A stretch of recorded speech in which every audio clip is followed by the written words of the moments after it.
안녕하세요. 저는 금일 진행을 맡게 된 건강의학 교육센터의 장지혜입니다. 우선 강의 시작 전에 간단한 공지사항 먼저 안내드리겠습니다. 유튜브 라이브는 크롬 브라우저에 최적화되어 있어 크롬 사용 권장드리며 개인의 네트워크 환경에 따라 음성과 영상 속도의 차이, 영상 끊김이 발생할 수 있습니다.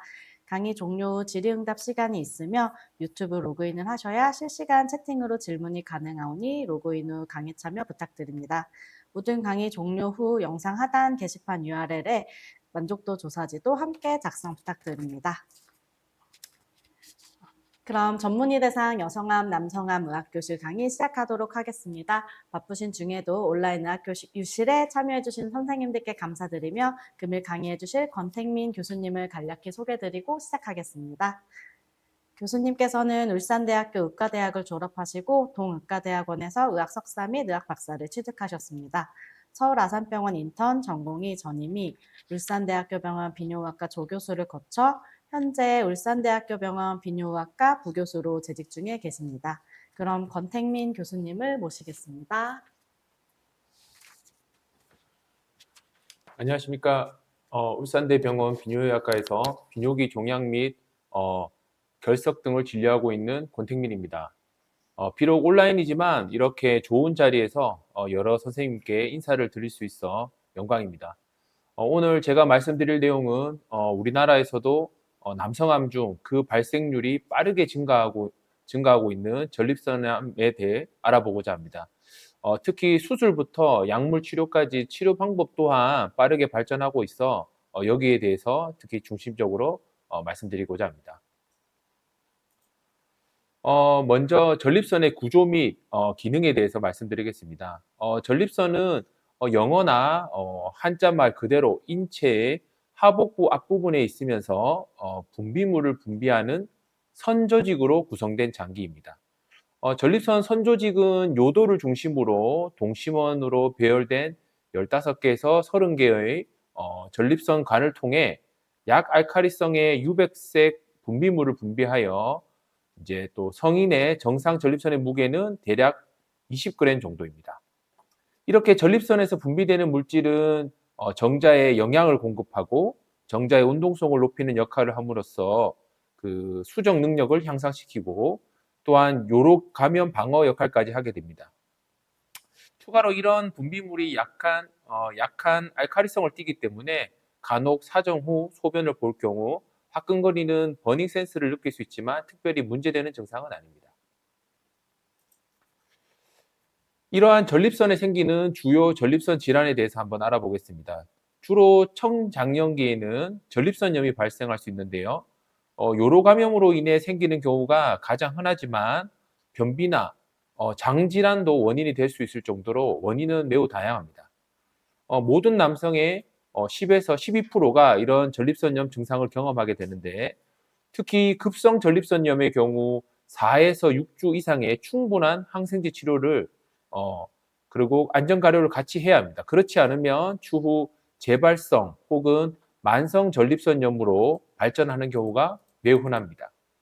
이제 노년기에는 전립선 비대증과 전립선암이 유발될 수 있습니다. 남성이 50대 이상이 되면 전립선 내부에서 비대성 병변이 생기기 시작하는데요. 이렇게 되면 방광 출구 및 요도를 둘러싸고 있는 전립선이 비대해지면서 그만큼 소변이 지나가는 길이 좁아져서 배뇨 증상이 발생하게 됩니다. 전립선암은 비대증과는 좀 다르게 전립선의 바깥쪽 부분에서 주로 생기고 따라서 배뇨 증상이 심하게 나타나지 않을 수 있습니다. 이 바깥쪽에 생기기 때문에 항문을 통한 직장 수지 검사로 디텍트 되기도 합니다. 하지만 비대증처럼 전립선 중앙에서도 이런 전립선암은 생길 수가 있기 때문에 배뇨 증상을 동반하기도 합니다.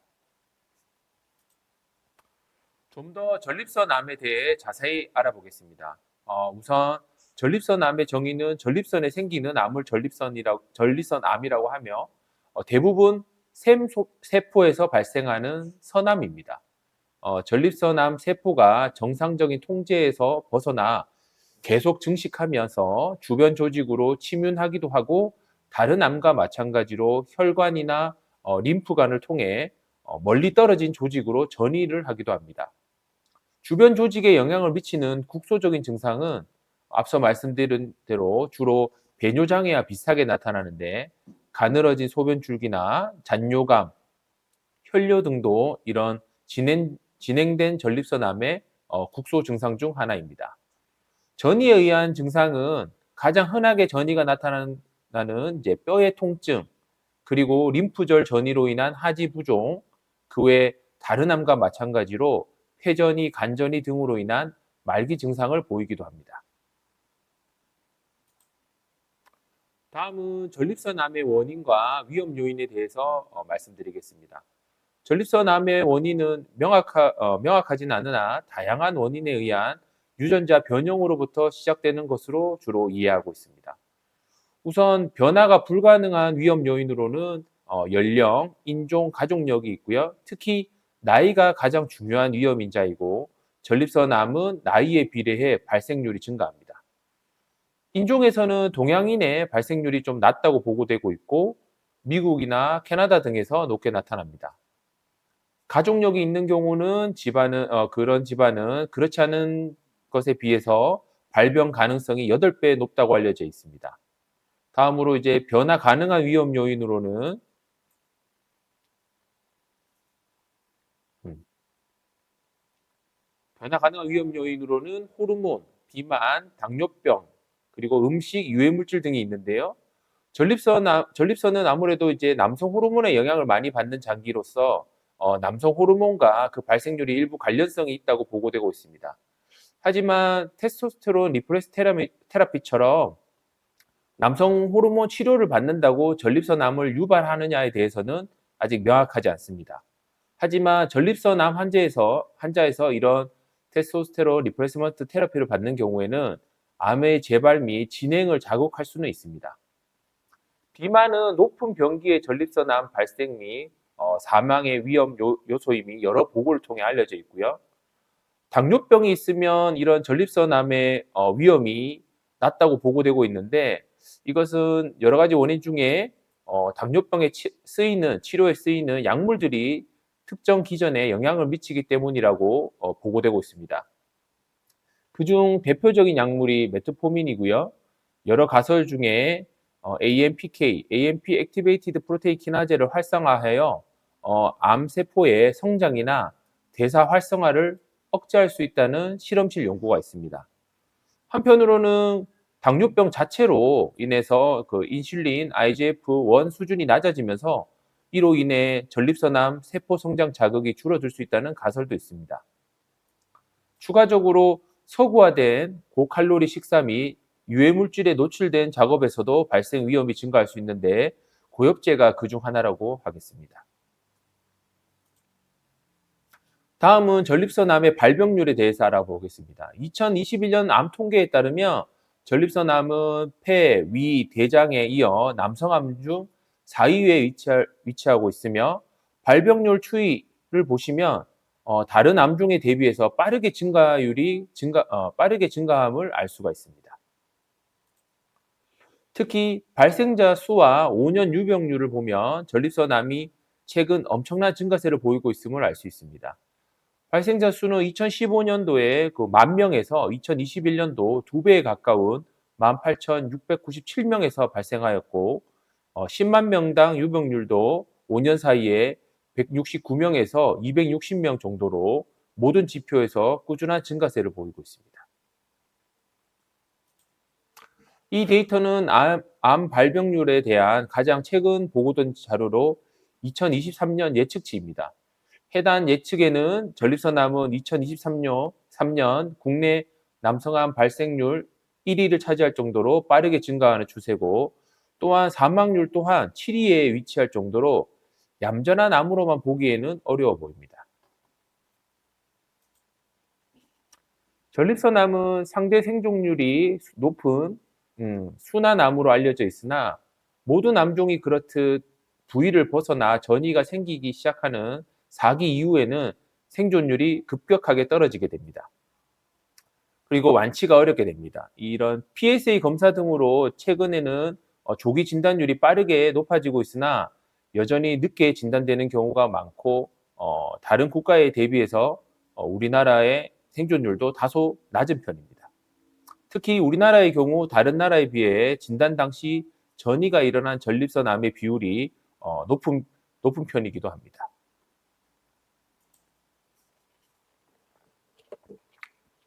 전립선 암의 치료 목표는 이제 어떤지 한번 알아보겠습니다. 전립선 암의 치료 목표는 질병 진행에 따라 많이 달라지게 되는데요. 전립선 암은 특히 이제 국소 전립선암, 전이성 전립선암, 거세 저항성 전립선암으로 나눌 수가 있겠는데 우선 초기인 국소 전립선암 단계에서는 당연히 완치가 목표겠습니다. 국소 전립선암에서는 완치를 목표로 하며 이에 해당하는 치료법은 다음 사진과 같이 로봇 수술, 방사선 치료 등이 존재합니다. 초기인 환자에서 제한적으로 브라키테라피나 아니면 하이프 치료를 적용할 수 있는데요. 간단하게 설명드리면 브라키테라피는 몸 안에 방사선원을 직접 넣어 암 조직에 근접해서 방사선을 쬐는 내부 방사선 치료 방식이고, 하이프는 고강도의 그 초음파에서 초음파 에너지를 한 점에 집중시켜 전립선 내부의 암 조직을 열로 태워 없애는 열괴사 아블레이티브 방식의 치료입니다. 하지만 이러한 치료는 전립선에만 암이 국한된 초기 환자 중에서도 PSA나 글리스 스코어가 낮은, 즉 리스크가 아주 낮은 환자에서 제한적으로 고려해 볼 수 있겠습니다. 전이가 동반된 전립선 암의 경우에는 삶의 질을 유지하면서 질병의 진행을 늦추는 치료 목표를 가지게 됩니다. 전이를 동반한 전립선암 환자의 세부적인 치료 목표는 다음과 같겠습니다. 일단은 무진행 생존 기간의 연장, 그리고 전체 생존 기간의 연장, 그리고 증상 발생을 지연시키고 PSA 수치를 유지시키면서 항암 사용 기간의 감소 및 항암 사용을 지연시켜야 되겠습니다. 또한 골전이 등의 합병증을 예방하고 건강 관련 삶의 질을 유지하면서 당연히 치료 안전성을 확보해야 되겠습니다. 결론적으로 결국 QOL은 크게 해치지 않으면서 진행 전까지 그 기간을 최대한 연장할 수 있는 큐어보다는 케어를 목표로 하는 치료가 될 것입니다. 그래서 에피커시, 세이프티가 매우 중요할 것이며, 또한 한편으로는 언젠가는 또 진행을 할 수가 있기 때문에 다음 약제에 미치는 영향 또한 같이 고려해야 되겠습니다. 다음은 이제 전립선암의 이제 치료 방법을 선택 시 어떤 부분이 고려해야 되는지 알아보겠습니다. 생존 기간이나 임상 시험으로 증명된 치료 효과가 중요하겠고, 암의 크기와 정도에 대한 질병의 특성도 고려돼야 되겠습니다. 뿐만 아니라 환자의 나이나 건강 상태 등 환자의 특성도 중요하겠고요. 그 다음에 이제 PSA나 열압 검사 수치나 이런 치료의 반응 여부도 고려돼야 될 것입니다. 약물 부작용이나 복용 방법 등에 대한 그런 약제의 특성과 이런 치료 방법에 대한 보험 여부 등 비용이나 접근성 또한 고려돼야 될 것입니다. 하지만 이러한 효과는 같은 약제라도 모든 환자에게 동일하게 적용되지 않을 수 있습니다. 그래서 어떤 약제가 잘 맞는지 파악하기 위해서는 약제의 특성뿐 아니라 질환의 특성에 따른 구분을 하고 이를 확인할 수 있는 다양한 검사 지표의 확인이 필요하다 하겠습니다. 다음은 이제 환자 및 일반 사람들이 자주 하는 질문을 통해 전립선에 대해서 한번 알아보겠는데요. 전립선염이나 전립선 비대증이 진행하면 전립선암이 될 수 있나요? 이렇게 질문하시는 분이 많은데 간단하게 말씀드리면 전립선염이나 전립선 비대증은 전립선 암 발병과 명확히 연관된 바는 없습니다. 주로 이제 전립선암 비대증 모두 나이 든 환자한테 많이 생기고 증상이 비슷하기 때문에 같은 질병이 아니라 생각하는 경우가 많지만 두 질환은 전혀 다른 질환이고요. 그리고 전립선염과 비대증을 지닌 분들이 이런 전립선암에 대한 검사를 자주 받기 때문에 일반인에 비해 전립선암 진단율이 조금 높아질 수가 있기 때문에 이렇게 생각할 수도 있겠습니다. 그다음에 이제 전립선암 초기에는 대부분 증상이 없기 때문에 혈액 검사를 통해 이제 PSA가 상승되어 우연히 발견되는 경우가 많고, 전립선암이 좀 진행되어야만 요도를 압박해서 배뇨 증상 등이 나타나기 때문에 소변이 보는 것에 불편함이 없다고 자기는 전립선암이 아니라고 안심해서는 안 됩니다. 다음은 이제 전립선암 병기에 대해서 말씀드리겠습니다. 전립선암은 암 병변이 어디까지 퍼져 있는지에 따라 병기를 구분할 수 있고요. 국소에만 있는 경우 수술적 치료를 통해 아예 떼어내는 근치 수술이 가능하고, 또는 이제 그런 마취나 수술 위험도가 큰 경우는 방사선 치료나 혹은 적극적 감시 요법을 통해 좀 지켜볼 수도 있겠습니다. 많이 벗어나진 않았지만 그 부위를 이제 좀 진행된 경우는 그 부위를 타겟하는 치료들을 더 해볼 수 있습니다. 그래서 방사선 치료나 수술 후에 호르몬 치료를 하는 경우가 있고요. 그다음에 원격으로 전이된 경우에는 호르몬 치료나 전신 치료, 항암 치료 등을 보통 하게 됩니다. 이런 스테이지에 대해서 조금 더 구체적으로 말씀드리면, 이제 수술이나 이런 치료를 하기 전에 우연히 발견된 전립선암은 1기라는 표현을 쓰지만, 수술 후 병리학적 스테이지에는 전립선암은 1기가 없습니다. 전립선에 국한된 경우를 이제 2기, 전립선을 좀 벗어난 경우를 3기, 전이가 있으면 4기라고 저희가 설명드립니다. 이제 다음은 이제 전립선암 치료가 어떻게 진행되는지에 대해서 말씀드리겠습니다. 일단 전립선암을 진단되게 되면 전립선에만 국한된 국소 전립선암이라면 이제 이런 수술 치료를 통해서 근치적 전립선 절제술을 주로 시행하게 되고, 그 밖에 방사선 치료나 앞서 말씀드린 대로 아주 초기인 경우에는 하이프나 브라키테라피를 시행하게 됩니다. 이러한 치료 후 재발을 할 수도 있고요. 그다음에 진단 당시에 전립선을 약간 벗어난 진행성 전립선암의 경우 이제 수술적 치료 후에 방사선 치료나 남성 호르몬 차단 요법 등을 병용해서 시행하기도 합니다. 진단 당시에 이미 전이가 있는 전이성 전립선암의 경우 호르몬 박탈 요법이나 안드로겐 리셉터에 작용하는 항암 치료를 주로 시행하게 됩니다. 일반적인 호르몬 박탈요법에 반응하지 않는 거세 저항성 전립선암의 경우 독세탁셀과 같은 항암 치료나 앞서 말씀드린 안드로겐 리셉터에 작용하는 항암 치료를 시행하게 되는데요. 요약하자면 암이 전립선에 국소적으로 있는 경우 근치적 수술, 그 다음에 이제 치료 또는 방사선 치료로 해서 진행한 경우나 이제 벗어난 경우에는 이제 호르몬 요법이나 방사선 치료, 그 다음에 전이된 경우에는 호르몬 치료나 항암 요법을 통해 전신적으로 치료를 하게 됩니다. 전립선암의 수술적 치료에 대해서 조금 더 자세히 말씀드리겠습니다. 이제 여러 치료 중에서도 앞서 보신 것처럼 전립선암 수술은 기대 여명이 10년 이상으로 길고 전립선 부위에 암이 국소적으로 존재하는 경우 고려할 수 있습니다. 암이 조금 전립선을 벗어나거나 아니면 이제 골반 림프절까지 미세하게 침범이 있는 경우라도 수술을 고려하기도 하는데요. 이 경우는 이제 수술 결과를 보고 이제 호르몬 치료나 방사선 같은 추가 치료를 고려할 수도 있습니다. 일단 어찌되었건 간에 이런 전립선암에서 수술이라는 것은 가장 기본적인 치료인데, 전립선과 정낭, 정관을 동시에 한꺼번에 다 제거하고, 그래서 제거된 부분을 방광과 요도를 다시 연결하는 것이 이 수술의 기본입니다.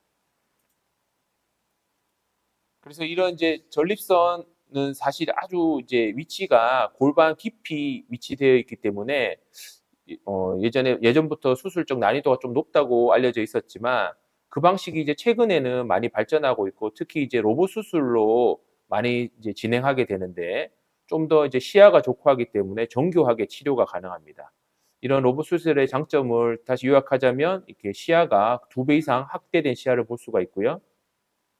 적은 출혈을 이제 갖고 와서 또 시야도 확보하고 환자한테 몸에 부담도 적고, 그다음에 이런 요실금이나 발기부전 등 합병증의 발생률이 낮고 빠른 회복이 가능하다는 장점이 있습니다. 이런 전립선암 수술을 하면 가장 대표적인 부작용이 요실금이나 성기능 감소입니다. 환자분의 나이나 수술 전에 그런 성기능도 영향이 있을 수 있고 수술의 목적 자체가 암을 완전히 제거하는 것이기 때문에 아무리 잘된 수술이라도 이런 부작용은 일시적으로 나타날 수밖에 없는데 일단 전립선 자체를 제거했기 때문에 요실금은 초창기에는 대부분 많이 나타나게 됩니다. 하지만 이제 케겔 운동이나 수술 후 약물이나 이런 관리를 통해서 6개월이나 1년 내에는 대부분 한 90% 이상 회복된다고 보시면 됩니다. 발기부전의 같은 경우에도 1년 6개월 정도 안에는 약물의 도움 이제 여부에 관계없이 회복이 어느 정도 된다고 알려져 있는데요. 이제 일반적으로 이제 꾸준히 이제 음경 재활 등 보조적인 노력을 하면 좀 더 빠르게 회복될 수 있다고 알려져 있습니다.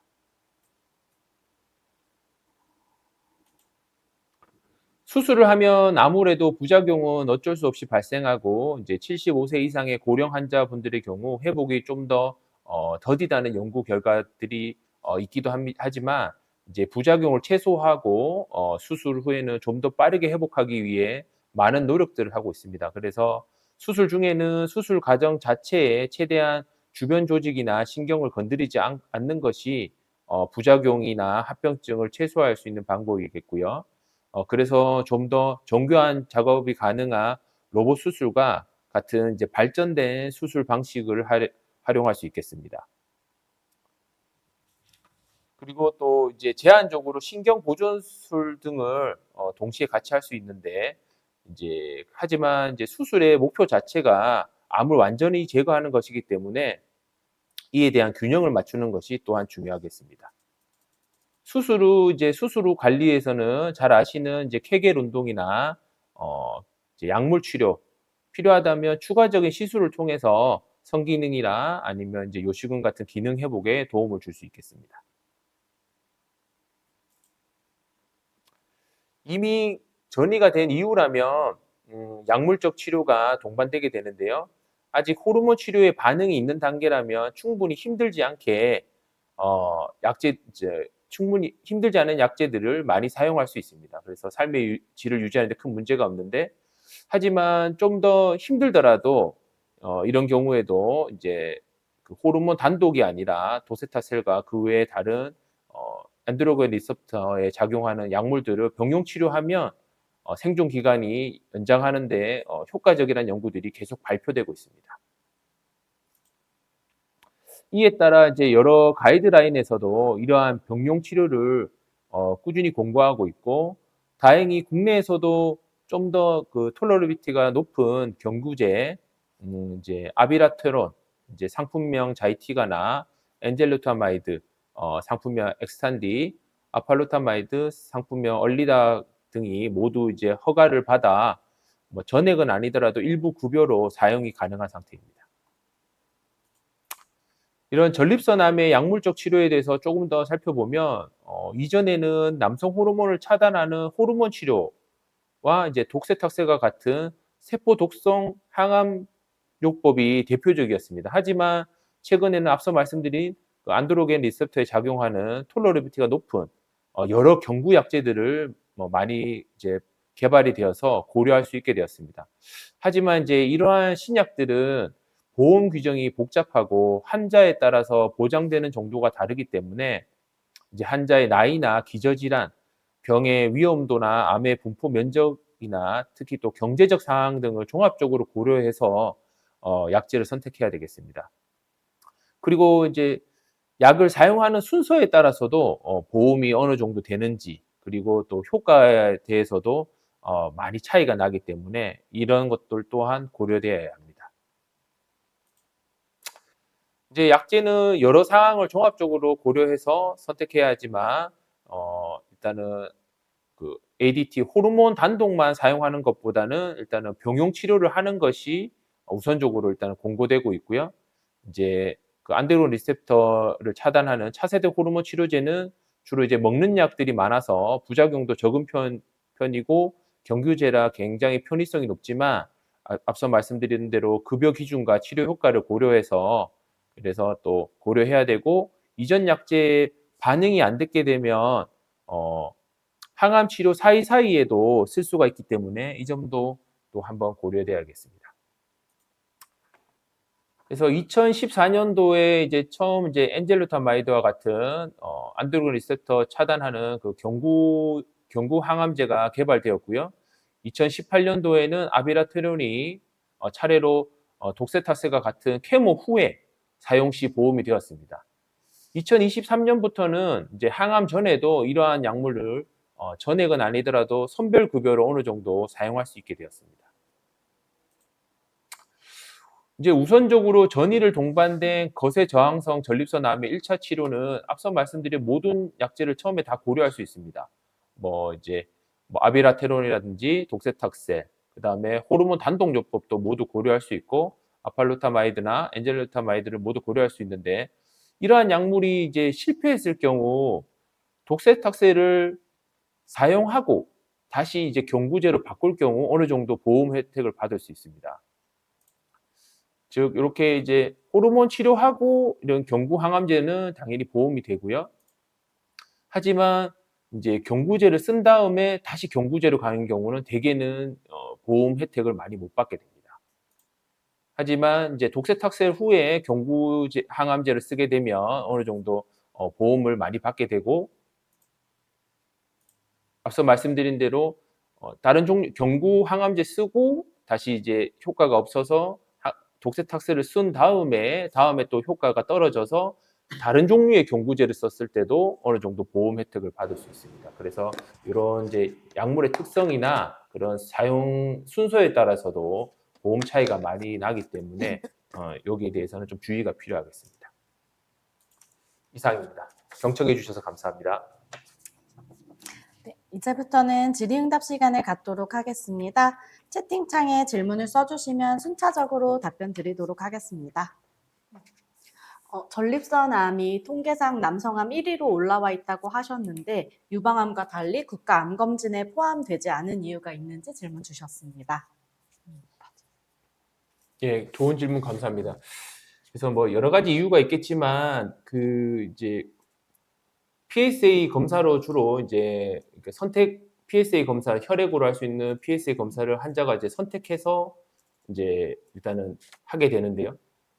이제 이걸 이제 포함 안 시키는 이유는 뭐 크게 이제 뭐 제 개인적인 생각도 있고 제가 학회를 통해서 들었을 때는 첫 번째 이런 PSA가 동반됐을 때 자동으로 포함됐을 때 또 그만큼 이제 재정적인 부담이 증가한다는 그런 문제가 생기겠고요. 두 번째는 이런 PSA 검사를 함으로써 이런 전립선 암에 대한 이제 진단을 하기 위한 검사 등이 많이 하게 되는데 이런 검사 자체가 환자의 생존율을 높이느냐에 대해서는 유럽이나 미국에서도 약간 이제 그런 의견이 갈리는 부분이 있습니다. 이게 조기 진단을 해서 이게 환자의 생존율을 높이는 건지 아니면 어차피 생존율이 높은 암을 일찍 그냥 진단하는 의미밖에 없을 수도 있기 때문에 그래서 환자의 치료 경과에 PSA 이런 검사를 미리 함으로써 얻는 이득이 조금 애매한 부분도 있습니다. 그래서 다시 말씀드리면 첫째는 이거를 국가 검진으로 포함시켰을 때 그런 재정적인 부담이 있고요. 두 번째는 PSA 검사를 함으로써 환자의 그런 생존율이나 치료 효과가 높아진다는 데에서 어느 정도 명확하게 나눠져 있지 않기 때문에 지금 포함이 안 되고 있는 것 같습니다. 네, 교수님께서 강의를 질의응답을 미리 적어오셔가지고 질문이 더 없으신 것 같습니다. 네, 감사합니다. 이것으로 여성암, 남성암 의학교실 마치도록 하겠습니다. 그럼 더 의미 있는 의학 세미나로 또 뵙도록 하겠습니다. 귀한 시간 내어 강의해주신 권택민 교수님께 다시 한번 감사의 말씀 전달드립니다. 감사합니다. 네, 감사합니다.